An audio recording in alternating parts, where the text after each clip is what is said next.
तो चलिए बच्चों, आज का ये क्लास शुरू करते हैं। आज की क्लास में आप देखेंगे वास्तविक संख्याएं का बहुविकल्पीय क्वेश्चन आज आप लोग देखेंगे। ठीक है, तो चलो शुरू करते हैं। देखें, यहाँ पर बहुविकल्पीय क्वेश्चन में फर्स्ट क्वेश्चन दिया हुआ है, संख्या 156 का अभाज्य गुणनखंड होगा, जिसमें से 4 ऑप्शन दिया गया है। ठीक है बच्चों, तो देखिए अभाज्य गुणनखंड क्या होगा, इसके मैं यहाँ पर सॉल्व करवाता हूँ।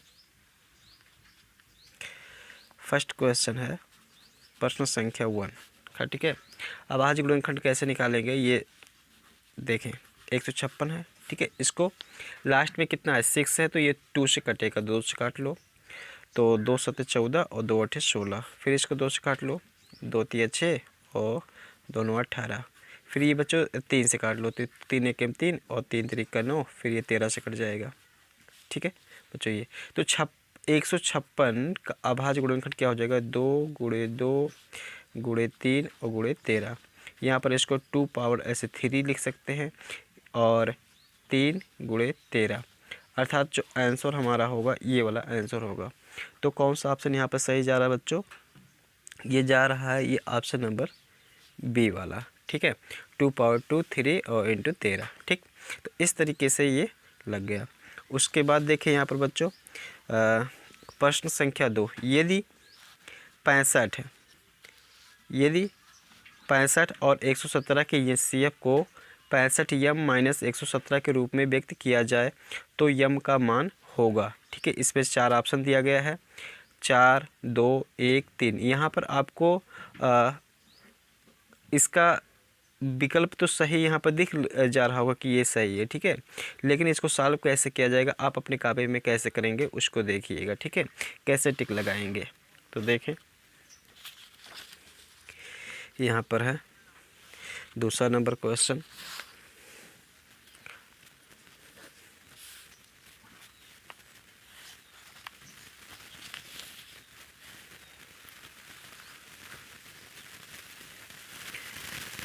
दूसरा नंबर क्वेश्चन जो कि दिया हुआ है 65 और 117 के एचसीएफ। तो सबसे पहले 65 और 117 का निकाल लेते हैं एचसीएफ। ठीक है, तो एचसीएफ निकालने के लिए इसका करेंगे अभाज्य गुणनखंड। ठीक है, तो देखो इसको हम काट देते हैं 5 से, तो 5 1 5 5 3 15 13 ये हो जाएगा। तो 65 का कितना आ जाएगा बच्चों, 5 × 13 आ जाएगा ना।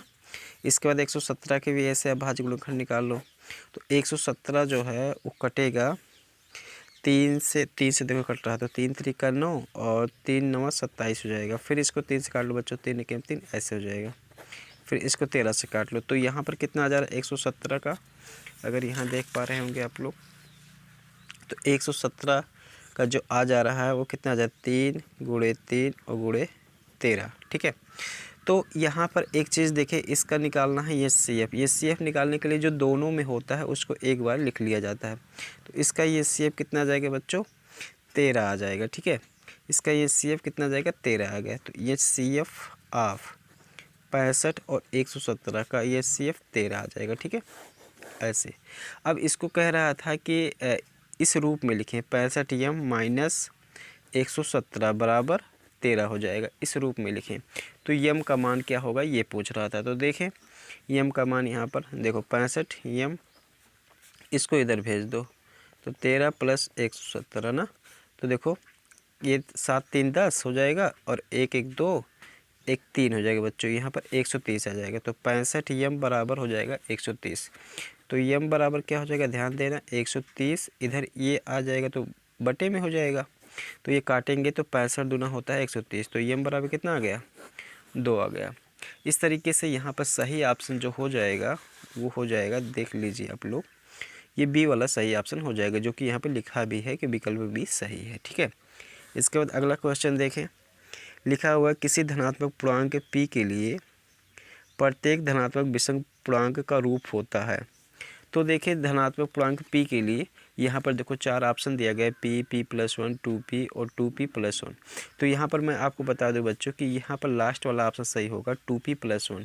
क्यों, क्योंकि यहाँ पर एक चीज़ देखो, धनात्मक विषम पूर्णांक होता है, ये हमको दिया हुआ है, क्यों ये विषम पूर्णांक होगा,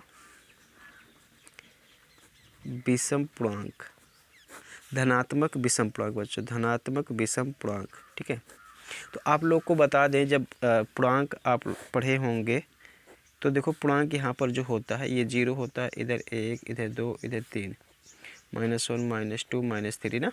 तो इधर वाली जो चीज़ें होती हैं वो कैसी होती है, ऋणात्मक पूर्णांक होती हैं, ऋणात्मक पूर्णांक ना बच्चों। और इधर वाली जो चीज़ें होती हैं वो कैसी होती है, धनात्मक पूर्णांक। ठीक, अब इसमें धनात्मक पूर्णांक तो ये सभी है, लेकिन इस पे कह रहे हैं धनात्मक विषम पूर्णांक।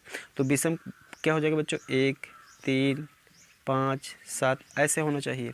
तो यहाँ पर सही ऑप्शन जो हो जाएगा वो हमने कहा देखो पी की अगर बात लें तो ये क्या हो जाएगा, 1, 2, 3 ऐसे हो सकता है। लेकिन अगर p+1 की बात करें तो यहाँ पर देखें, जब p में 1 रखेंगे, p की जगह पे 1, तो क्या मिलेगा हमको, 2 मिलेगा। p की जगह पे 2 रखेंगे तो 3 मिलेगा। इस तरीके से 2, 3 हमें मिल जाएगी, जो कि 2 जो है वो विषम पूर्णांक नहीं है।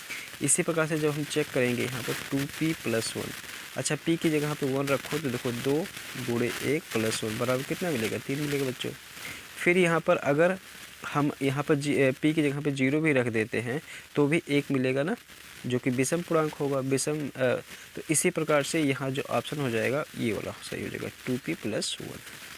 ठीक है, क्योंकि p की जगह पे कोई भी वैल्यू रखें तो उसका मान क्या आए बच्चों, यहाँ पर विषम पूर्णांक ही आना चाहिए, जो कि धनात्मक विषम पूर्णांक होना चाहिए। देखो यहाँ से है, इसलिए ये जो ऑप्शन हो जाएगा सही, वो ऑप्शन डी वाला हो जाएगा। ठीक, इसी प्रकार से देखो, किसी धनात्मक पूर्णांक q के लिए प्रत्येक धनात्मक सम पूर्णांक का रूप होगा। किसी धनात्मक पूर्णांक q के लिए, धनात्मक पूर्णांक q बच्चों, यहाँ पे धनात्मक पूर्णांक q होना चाहिए। प्रत्येक धनात्मक सम पूर्णांक होगा का रूप होगा। तो सम पूर्णांक का रूप आने के लिए यहाँ पर बच्चों देखो q-1 दिया गया है। मतलब यहाँ पर मैं जब धनात्मक पूर्णांक q के लिए लूँगा तो 1, 2, 3, 4 इसमें रखूँगा, तो यहाँ देखो 1 रखूँगा इसके जगह पे, तो ये क्या हो जाएगा, 0 हो जाएगा ना बच्चों। और 2 रखूँगा तो क्या हो जाएगा, 1 हो जाएगा। ठीक है, लेकिन यहाँ पर क्या होना चाहिए, सम पूर्णांक होना चाहिए। ठीक है, तो यहाँ पर जो ऑप्शन हो जाएगा बच्चों, ये वाला ऑप्शन सही हो जाएगा। ठीक है, सी वाला ऑप्शन सही हो जाएगा। इसके बाद देखें, यहाँ पर देखो थोड़ा सा लगाया भी है, क्यू के लिए धनात्मक पूर्णांक लिया गया है। जब धनात्मक सम पूर्णांक होगा, ठीक है, तो 2q, यहाँ पर देखो q की जगह पे 1 रखा गया है, फिर 2 रखा गया, फिर 3 रखा गया, तो ये सम धन पूर्णांक आ रहा है कि नहीं आ रहा है। उसमें पिछले क्वेश्चन में क्या था, विषम धन पूर्णांक था, इसमें सम धन पूर्णांक। ठीक है, तो उम्मीद है ये चीज़ें क्लियर हुई होगी। 5वां नंबर क्वेश्चन देखो, इसमें है, यदि p और q दो धनात्मक पूर्णांक इस प्रकार हैं कि p बराबर ab² और q बराबर a³b, जबकि ab अभाज्य संख्याएं हैं, तब एलसीएम PQ। देखो बच्चों, ये बहुत ही समझो थोड़ा सा घुमाने वाला क्वेश्चन है, तो मैं बताता हूँ यहाँ पर कैसे है। देखो यहाँ पर ये कौन सा क्वेश्चन है भाई, 5 नंबर में है। ठीक है, तो ये चीज़ें हैं, p बराबर दिया हुआ है, p बराबर ab²। तो अच्छा बताओ बच्चों, ये दिया हुआ है, चूँकि ये अभाज्य गुणनखंड है, तो इसको हम क्या लिख सकते हैं, a × b ऐसे भी तो लिख सकते हैं। ठीक है, उसके बाद देखो q दिया हुआ, a³ और b दिया गया है ना, तो इसको a × b, ठीक है, या इसको ऐसे रहने दें, a×b² और क्या हो जाएगा, a³ b हो जाएगा बच्चों। ठीक है, तो यहाँ पर कह रहा है कि एलसीएम बताइए, क्या बताइए, एलसीएम। और ध्यान दीजिएगा एलसीएम के लिए, जब भी कोई संख्या दी रहे और उसका अभाज्य गुणनखंड दिया रहे, जैसे यहाँ पर दिया था अभाज्य गुणनखंड दिया रहे, तो हम क्या करते हैं, एलसीएम में जो दोनों में होता है, जो दोनों में होता है और जो अधिकतम घात होता है, दोनों में होता है और अधिकतम घात होता है, एलसीएम में ध्यान देना। तो देखो a यहाँ पर भी, a यहाँ पर, अधिकतम घात कितना है, यहाँ पर 1 है, यहाँ पर 3 है, तो अधिकतम घात कितना है बच्चों, 3 है ना, 3, और गुणे b पे अधिकतम घात कितना है, 2, तो ये यही हो जाएगा एलसीएम, a³ × b² हो जाएगा बच्चों। ठीक है, तो ये ऑप्शन सही हो जाएगा, a³ × b²। तो यहाँ पर कौन सा ऑप्शन दिख रहा है भाई, 5वें में, 5वें में A³ B², यहाँ पर C वाला है सही ऑप्शन है, ठीक है बच्चों। इसके बाद छठा नंबर क्वेश्चन देखो, ये A बराबर दिया हो इतना और B बराबर इतना, तब ये CF बताना। बहुत बढ़िया क्वेश्चन है बच्चों, ध्यान देना इसको। तो छठा नंबर यहाँ पर मैं कराने जा रहा हूँ।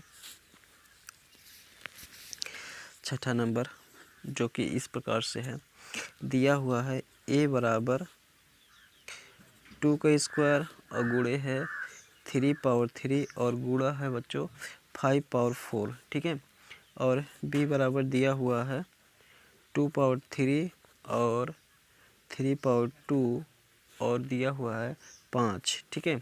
तो इसका HCF पूछ रहा बच्चों, HCF पूछ रहा, ध्यान देना। HCF क्या होगा, ध्यान देना। HCF उसमें मैंने LCM में बताया था, जो दोनों में हो जो अधिकतम घात हो, ठीक है। इसमें ध्यान देना, जो दोनों में हो और जिसका कम घात हो सबसे। तो देखो 2 इसमें भी है बेस, इसमें भी है बेस ना। इसका कम घात कितना है, 2 वाला, तो 2 पावर 2 हो जाएगा। 3 दोनों में है, कम घात 3 पावर 2 हो जाएगा। 5 दोनों में है लेकिन 5 की घात यहाँ 4 है, यहाँ पर वो ना, तो ये वाला हो जाएगा। तो ये HCF जो हो जाएगा बच्चों, ये वाला हो जाएगा, ठीक है। अब देखें, अच्छा बच्चों, इसको गुणा करके दिया गया तो गुणा कर लेते हैं। तो ये 4 हो जाएगा और ये हो जाएगा 9 और गुणे 5, ठीक है। तो 5 चौक 20 हो जाएगा और गुणे 9 और बराबर कितना हो जाएगा बच्चों, 180। तो यहाँ पर जो ऑप्शन है 180 वाला सही हो जाएगा, अर्थात यहाँ पर छठा नंबर पे B वाला ऑप्शन सही हो जाएगा, ठीक है बच्चों। तो उम्मीद करता हूँ कि समझ में आ रहा होगा। सातवां नंबर क्वेश्चन देखो दिया हुआ है लासा 132 और 288 बराबर 3168, तो मासा कितना है, ठीक है। तो बच्चों यहाँ पर लासा दिया हुआ है और क्या दिया हुआ, नंबर दिया हुआ, ठीक है। तो हम यहाँ पर, ये कौन सा क्वेश्चन है भाई, सातवां नंबर है, सातवां नंबर है। तो दिया हुआ है लासा, दिया हुआ है लासा, और यहाँ पर जो नंबर है वो नंबर है 132 और 288। इसका लासा है 3168। लासा का मतलब बच्चों LCM ही दिया हुआ है, ठीक है। तो LCM दिया हुआ, एक चीज़ आप पढ़े होंगे यहाँ पर फार्मूला, अगर नहीं पढ़े हो फिर भी जान ले। फर्स्ट नंबर गुणे सेकेंड नंबर बराबर होता है LCM गुणे HCF, ठीक है बच्चों। तो देखो फर्स्ट नंबर यहाँ पर कितना दिया हुआ है 132, सेकेंड नंबर कितना है 288, और क्या दिया बच्चों LCM लासा दिया हुआ, तो 3168 ऐसे रख देते हैं, गुणे HCF हो जाएगा।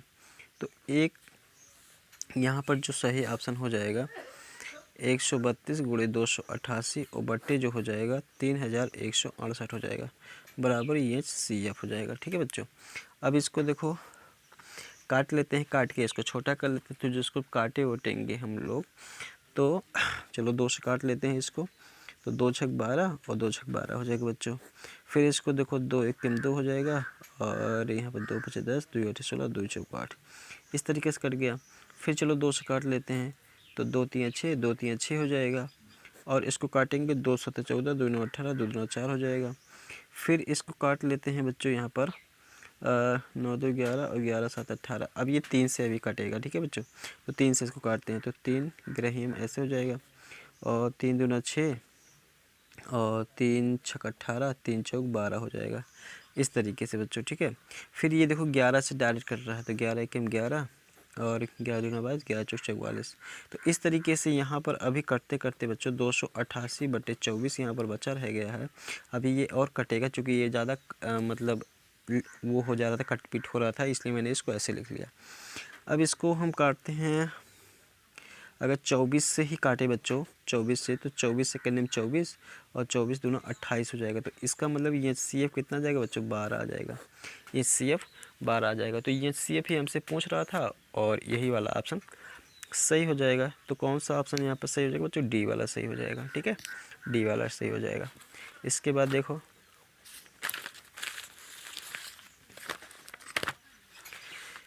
इसके बाद देखो 8 नंबर में है, निम्न में से कौन सा अभाज्य संख्याओं का युग्म है। तो सह अभाज्य संख्या किसे कहते हैं बच्चों, सह अभाज्य संख्या किसे कहते हैं, सबसे पहले ये समझे।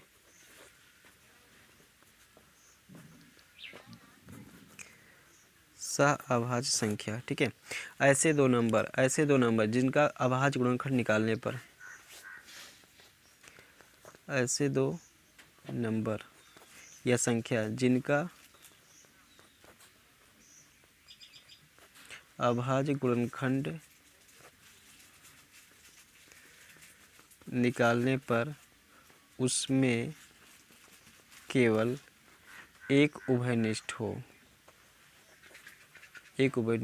तो वह संख्याएं अभाज्य संख्याएं कहलाती हैं, ठीक है। अभाज्य संख्याएं कहलाती हैं। जैसे कैसे हो जाएगा, जैसे यहाँ पर देखो 2, 3 ये अभाज्य संख्याएं हैं, ठीक है। इसी प्रकार से अगर 15 और 17 की बात करें तो ये भी अभाज्य संख्याएं हो जाएंगी, ठीक। अब इसी में यही पूछ रहा है कि अभाज्य संख्याएं क्या होंगी। तो देखो एक चीज़ 14 और 35, तो 14 का जब हम यहाँ पर निकालेंगे अभाज्य गुणनखंड, तो देखें यहाँ ध्यान दें, 14 का क्या हो जाएगा, देखो 1 से कटेगा, 2 से कटेगा, 7 से कटेगा, 14 से कटेगा। 35 का भी देख लो, 1, 5, 7 ऐसे, तो एक के अलावा देखो यहाँ पर 7 भी कॉमन आ रहा है ना, इसलिए ये क्या होगा, ये नहीं होगा, ठीक है।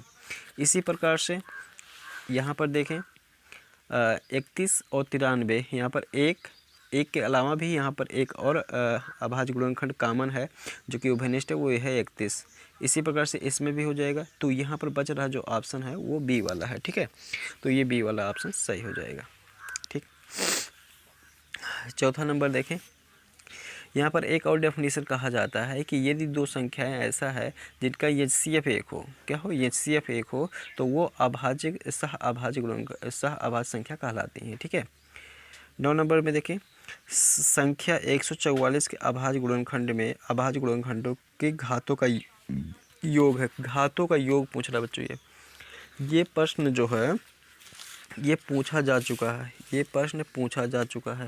ये 9 नंबर का क्वेश्चन है, 9 नंबर का क्वेश्चन है, जिसको 144 अभाज्य गुणनखंड कैसे निकालते हैं इसको भी देख लीजिए। 2 से काटेंगे, 2 7 14, 2 दूना 4, 2 3 6, 2 6 12, 2 किम 2, 2 8 16 बच्चों, 2 9 18, 3 3 9 हो जाएगा, तो ऐसे हो जाएगा, ठीक। तो इस तरीके से अभाज्य गुणनखंड कितना आ जा रहा है 144 का, 2 गुणे 2 गुणे 2 गुणे 2 गुणे 3 गुणे 3, तो 2 के घात पे कितना हो जाएगा 4, और 3 के घात पे 2 हो जाएगा। तो यहाँ पर अभाज्य गुणनखंड के घातों का योग कितना हो जाएगा बच्चों, 4 + 2 बराबर कितना हो जाएगा 6 हो जाएगा, ठीक है। तो यहाँ पर कितना आ जाएगा 6 आ जाएगा, ठीक है। 9 नंबर में देखें तो यहाँ पर घातों का योग कितना आ गया 6 आ गया, ठीक है। इसके बाद 10 नंबर देखें, 10 नंबर है बच्चों, शून्येतर परिमेय संख्या और एक अपरिमेय संख्या गुणनफल होता है। तो ये चीज़ बच्चों दिमाग में बैठा लो कि जब भी अपरिमेय संख्या और परिमेय संख्या, शून्येतर मतलब जो शून्य से अलग हो, परिमेय संख्या का चाहे जोड़ हो, घटाना हो, गुणा हो, भाग हो, तो वो हमेशा अपरिमेय ही आता है, इतना ध्यान रखना। तो यहाँ पर देखो क्या हो जाएगा बच्चों, शून्येतर परिमेय संख्या और एक अपरिमेय संख्या गुणनफल पूछ रहा है। तो गुणनफल हमेशा कैसा होगा बच्चों, सैदो अपरिमेय संख्या होगा, तो यहाँ पर बी वाला ऑप्शन सही है। पाई क्या है, पाई भी एक अपरिमेय संख्या है, तो ये वाला सही हो जाएगा। लेकिन पाई का मान अगर कभी पूछ लिया जाए ऐसे 22/7, ये परिमेय संख्या है कि अपरिमेय संख्या, तो ये परिमेय संख्या होगी बच्चों, इतना ध्यान रखना है, ठीक है। तो पाई का मान 22/7 परिमेय संख्या लेंगे और पाई एक अपरिमेय संख्या है, ठीक है। तो ये चीज़ें हो जाएंगी। 12 नंबर क्वेश्चन में दे 15, 18 और 24 का लासा है, 15, 18 और 24 का लासा है। ये 2020 में आया हुआ है बच्चों, ये 2020 में आया हुआ है। तो देखो कैसे इसको सॉल्व करेंगे, यहाँ पर जगह है, मैं यहाँ पर बता दे रहा हूँ। 15, 18 और 24, 15 का ऐसे निकाल लो, 3 × 5 = 15 हो जाएगा, और ऐसे ही 18 का निकाल लो अभाज्य गुणनखंड, 2 9 18, 3 3 9, ऐसे हो जाएगा, 3 1 3। उसके बाद फिर निकाल लो 24 का ऐसे ही, तो 24 का 2 1 2, 2 2 4, 2 6 12 और 2 दिया 6 हो जाएगा ऐसे, ठीक। तो इस तरीके से एक चीज़ देखो क्या निकालना है हमको, लासा ना, लासा मतलब एलसीएम। जो तीनों में हो उसको लिख लो। तो तीनों में क्या है बच्चों, यहाँ पर 3 3 3, तो 3 लिख लिया। उसके बाद जो कुछ बच रहा है उसको भी लिख लो। तो देखो 2 2 यहाँ पर है, 2 लिख लो, और यहाँ पर 2 2 बच रहा है तो इसको लिख लो गुणा में, और 3 भी बच रहा है तो इसको लिख लो, और 5 इससे बच रहा है। तो सबका गुणा कराएंगे, देखो क्या हो जाएगा, ये 8 हो गया और 3 3 9, 8 और गुणे 9 और गुणे 5 हो जाएगा। तो 8 पचे 40 और गुणे 9 हो जाएगा, 9 चौक 36, 360। तो ये एलसीएम कितना हो जाएगा, 360। तो सही ऑप्शन जो हो जाएगा यहाँ पर देखिए 12 नंबर में, 12 नंबर में यहाँ पर हो जाएगा 360 हो जाएगा। ठीक है। इसके बाद देखिए प्रश्न संख्या 13 दिया हुआ है HCF 252 और 594 बराबर 18 ज्ञात कीजिए, एलसीएम ज्ञात कीजिए। तो अभी मैंने इस तरीके से एक क्वेश्चन यहाँ पर करवाया है, एक क्वेश्चन इस तरीके से मैंने करवाया है, तो आप लोग इसको खुद लगाएंगे। जो कि क्वेश्चन था यहाँ पर, ये क्वेश्चन नंबर 7 था। ठीक है बच्चों, 7 था, इसी टाइप का ही करवाया है। देखो यहाँ पर ध्यान दो, ये CF दिया हुआ है और पहला नंबर दूसरा नंबर दिया हुआ, तो फर्स्ट नंबर गुणे सेकंड नंबर बराबर ये CF गुणे एलसीएम लगा लेंगे। ठीक है, ये CF की जगह पे इतना रख देंगे और एलसीएम यहाँ सॉल्व कर लेंगे। ठीक, तो उम्मीद करूँगा ये चीज़ें लगा लेंगे। ठीक है। प्रश्न संख्या 14 देखो, 148/185 के सरलतम रूप ज्ञात कीजिए। तो सरलतम रूप का मतलब काट पीट के इसको बच्चों छोटा करना है। ठीक है, वही सरलतम रूप हो जाता है। तो सरलतम रूप निकालने के लिए देखो कभी कभी ऐसा होता है समझ में नहीं आता है कि कौन सी संख्या से कटेगा। ठीक है, कौन सी संख्या से ये कटेगा अंश और हर। तो क्या कर लेते हैं, 14 नंबर में देखेंगे यहाँ पर 148 और बटे कितना दिया हुआ है 185। ठीक है, तो बच्चों क्या होगा कि कभी कभी समझ में नहीं आता है कौन सी संख्या से कट रहा है ना, तो नहीं जब समझ में आए तो क्या करो, इन दोनों का एलसीएम ले लो। ठीक है, वो सॉरी एचसीएफ निकाल लो। अब 148 और 185 का जब आप एचसीएफ निकालेंगे तो उसके लिए क्या करें, एचसीएफ निकालना भी बहुत आसान होता है, भाग कर लो। ठीक है, जैसे 148 दिया हुआ है 185 में भाग कर लो, तो कई बार बच जाएगा 148 एक बार गया। यहाँ पर कितना बचेगा 8 7 15, और यहाँ बचेगा बच्चों 3 बचेगा, ये कट जाएगा। फिर ऐसे कर लो 148। ठीक, तो देखो कई बार जा रहा है यहाँ पर 7 चौक 28 ना, 4 बार ले जा रहे हैं। तो 7 चौक 28, 4 3 12 और 12, यहाँ पर 8 लिख देंगे, 4 3 12 और 12 2 14 हो जाएगा। तो इस तरीके से ये कट जाएगा। ठीक है, तो इस तरीके से यहाँ पर 37 एचसीएफ आ रहा ना, ये 37 से कटेगा बच्चों, ये 37 से कटेगा। तो 37 से इसको भाग करेंगे तो ये जो चला जाएगा 37 से 148 में भाग करेंगे तो ये 4 बार जाएगा बच्चों। और 37 से अगर 185 में भाग करेंगे, 37 से 185 में, तो देखो ये 5 बार जाएगा, 5 7 35 हो जाएगा, और 5 या 15 और 15 3 18 हो जाएगा। तो यहाँ 5 बार चला गया, इसलिए इसको कट के 4/5 आ गया। तो सरलतम रूप कितना आ जाएगा 4/5 आ जाएगा। ठीक है, 4/5 आ जाएगा। तो ये देखें ऑप्शन नंबर कौन सा सही हो जाएगा, बी वाला ऑप्शन सही हो जाएगा। ठीक, तो इतनी चीज़ें अभी तक मैं उम्मीद करता हूँ कि समझ में आई हैं। ठीक है, प्रश्न संख्या 15 देखिए, दी गई संख्याओं में अभाज्य संख्या होगी। तो अभाज्य संख्या की स्टार्टिंग मैं बता दूं बच्चों, अभाज्य संख्या की स्टार्टिंग जो होती है अभाज्य संख्या है। अभाज्य संख्या किसे कहते हैं, ऐसी संख्याएं, अभाज्य संख्या किसे कहते हैं, ऐसी संख्याएं जो मात्र एक से और अपने आप से विभाजित होती हैं, एक से और स्वयं से विभाजित होती हैं, या ऐसे संख्याएं, ऐसे नंबर जिनका मात्र 2 ही फैक्टर हो, मात्र 2 ही गुणनखंड हो बच्चों। ठीक है, तो वो कैसी संख्या कहलाती हैं, अभाज्य संख्या कहलाती हैं। अब यहाँ पर जैसे में हो जाएगा 2 3 5 7 11 13 17 19 ऐसे डॉट डॉट। ठीक है, तो इस सभी संख्याओं का अगर हम गुणनखंड निकालेंगे तो 2 ही गुणनखंड मिलेगा। ठीक है, एक और ये स्वयं। तो ऐसी संख्या क्या कहलाती है, अभाज्य संख्याएं कहलाती हैं। अब अभाज्य संख्या यहाँ पर देखो, हाँ, जो चीज़ें दिया हुआ है तो आभाज्य संख्या 0 दिया हुआ, 1 दिया हुआ, 8 दिया हुआ, तो यहाँ पर कौन सा आभाज्य संख्या 2 हो जाएगा। ठीक है बच्चों। इसके बाद देखो, वह बड़ी से बड़ी संख्या जिसे 245 और 1037 को विभाजित करने पर प्रत्येक दशा में शेषफल 5 प्राप्त होता है होगी। ठीक है। तो जब भी इस तरीके से क्वेश्चन आएगा तो ध्यान देना, जब भी इस तरीके से क्वेश्चन आएगा तो ध्यान देना, क्या करना, ये नंबर जो दिया हुआ है और ये नंबर जो दिया, उसी में से जो जितना शेषफल बचाना है बच्चों, जितना शेषफल बचाना है उसको घटा लेना पहले। तो घटाएंगे तो कितना हो जाएगा, देखो बच्चों 245 और 1037 दिया है, 245 और 1037 दिया हुआ है। शेषफल कितना बचाना है बच्चों, 5 बचाना है, शेषफल 5 बचाना है, तो इसी में से 5 घटा लो ऐसे, तो कितना हो जाएगा 240 हो जाएगा। इसमें से 5 घटा लो तो ये हो जाएगा 1032। अब 1032 का निकाल लेना HCF, 1032 का निकाल लेना HCF बच्चों। ठीक है, 240 और 1032 का इस HCF, तो देखो क्या हो जाएगा 240 और 1032 का HCF।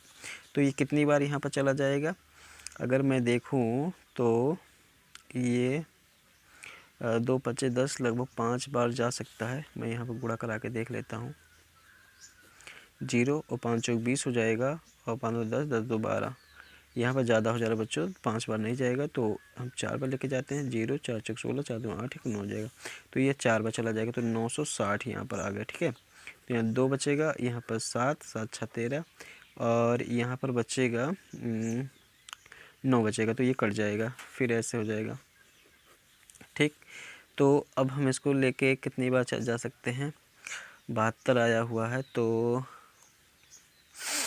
7 दूना 14 7 21, 3 बार लेके जाते हैं, देखते हैं, तो 72 गुणे 3 हो जाएगा, तो 3 दूना 6 और 3 7 21 और 21, हाँ, तो ये कितनी बार चला जाएगा बच्चों, 3 बार, तो ये 216 हो गया। ठीक है, 216 होगा, तो यहाँ कितना बचेगा, 4 बचेगा, और यहाँ बचेगा 2 बचेगा, 24 हो जाएगा। ठीक है, ये कट गया, ये 72 यहाँ आ जाएगा, तो 24 3 72 हो जाएगा। ठीक है, 24 3 72 होगा, तो इसका ये CF कितना आ जा रहा है, 240 और 1032, ये CF आ जा रहा है 240 और 1032 का ये CF जो आ जाएगा वो आ जाएगा बच्चों 24 आ जाएगा। ठीक है, 24 आ रहा है। तो इसका जो इसमें पूछ रहा है, ठीक है, जो इसमें पूछ रहा है 245 और 1037 को विभाजित करने पर प्रत्येक दशा में शेषफल 5 प्राप्त होता है या होगी, तो यहाँ पर क्या हो जाएगा ऑप्शन बच्चों, ये वाला 24 सही हो जाएगा। ठीक है, इस तरीके से लगाना, जब भी इस तरीके से क्वेश्चन मिलेगा यही करना। ये देखो 2023 में आया हुआ है, तो चांस है आने का भी अब की बार फिर। इसके बाद देखें 17 नंबर क्वेश्चन में, निम्नलिखित संख्याओं में परिमेय संख्या है। तो परिमेय संख्या किसे कहते हैं बच्चे, जिस संख्याओं को हम लोग P/Q के रूप में लिख सकते हैं, जिन संख्याओं को P/Q के रूप में लिख सकते हैं और Q 0 के बराबर नहीं होता है, तो वो परिमेय संख्या होता है, वो परिमेय संख्या होता है।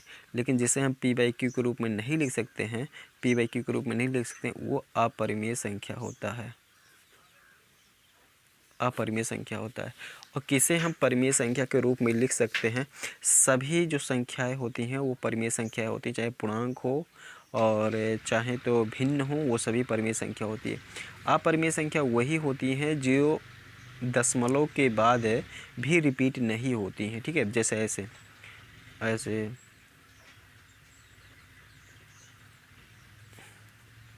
मतलब कोई भी रिपीट ना हो, तो वो क्या कहलाती हैं, अपरिमेय संख्या कहलाती हैं। अब इसमें बताना है कि निम्नलिखित में कौन परिमेय संख्या है। तो देखो √9 लिखा है ना, √9, इसका मतलब 9 का अगर वर्गमूल निकालें तो कितना हो जाएगा बच्चों, 3 हो जाएगा ना, 3 हो जाएगा, √9 का वर्गमूल 3 हो जाएगा। और जो कि 3 एक क्या है, परिमेय संख्या है, 3 एक परिमेय संख्या है। ठीक है, 3 एक परिमेय संख्या है। √3 अपरिमेय संख्या, ये भी अपरिमेय हो जाएगा और ये भी अपरिमेय हो जाएगा, क्योंकि देखो बच्चों कोई रिपीट नहीं हो रहा है। ठीक है, तो यहाँ पर परिमेय संख्या कौन सा ऑप्शन हो जाएगा, ए वाला सही हो जाएगा। ठीक, तो इस तरीके से मैंने फर्स्ट चैप्टर के 17 क्वेश्चन बहुविकल्पीय क्वेश्चन कराए हैं, और उम्मीद करूँगा कि समझ में आया होगा। समझ में आया हो तो और भी बच्चों के पास शेयर करें, लाइक भी करें और चैनल को सब्सक्राइब करें, क्योंकि अब ऐसे ही हर एक दिन जो है हर एक चैप्टर के बहुविकल्पीय क्वेश्चन देखने को मिलेंगे। उसके बाद फिर मैंने इम्पॉर्टेंट क्वेश्चन और भी करा रखा है अपने चैनल पे, उसको जाएं देखें और अपनी तैयारी को बेहतरीन बनाएं। ठीक है, तो आज के लिए इतना ही, मिलेंगे दूसरे वीडियो में, तब तक के लिए धन्यवाद।